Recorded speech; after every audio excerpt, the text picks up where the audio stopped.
Howdy, friends. Today's tradition we're going to talk about is none other than the nativity scene. Nativity scenes have been around for a very, very long time that remind us of the Holy Family, the shepherds, the wise men, the animals, all of the parts of that story. And my guess is you probably have a nativity set at your house. I have a friend who probably has 24 different nativity sets, everything from classic ones, porcelain like ours here, or hand-carved wooden ones from olive wood from Jerusalem, which is what I grew up with at my house, or rubber ducks, or anything like this, right? It's a way to celebrate and retell that story. In my house growing up, and I have a feeling some of you also did this, when you did this, the nativity set wasn't just done all of a sudden, right? In my house on Sunday night when we would gather to light the Advent candles, we would move a different character into place, as it were.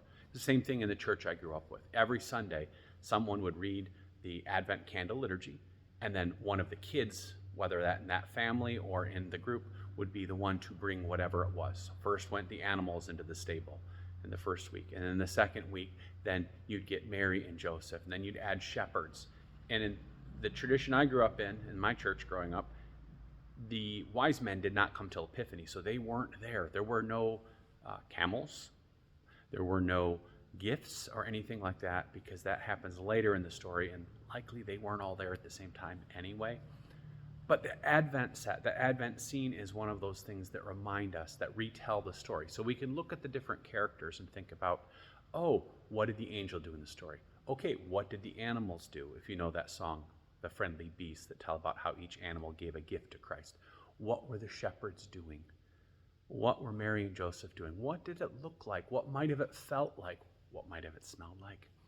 All of these things get rehearsed in this Advent set, in this nativity scene that we put up. I know right now in our house, the one that we have is my wife's, that she has had since I've known her, and probably much longer. Her sister has one. My guess is probably her other sister too. It's a Precious Moment set. It's very different. Hannah absolutely loves this thing, and she rearranges it on a regular basis still. She's been doing that since she was little. She also has her own of these little plastic figures, and they move all over the place, and sometimes you find them in the most bizarre places in the house. You're like, why is the baby Jesus on the microwave? Maybe he's on a journey or voyage, I don't know. Regardless of how you do this, whether you set one up in your house and have it made of something beautiful or pristine, or you have something handcrafted, or you bought it at the store, or you got it on Amazon, the nativity scene is a way to remind us of that story and share that story time and time again as we view it. I hope next time you look at your Advent, your nativity set, or you look at the one at church, however it is that you do it, that you can rehearse those stories in your head and in your heart so that you might more fully celebrate this season of Advent. See you soon.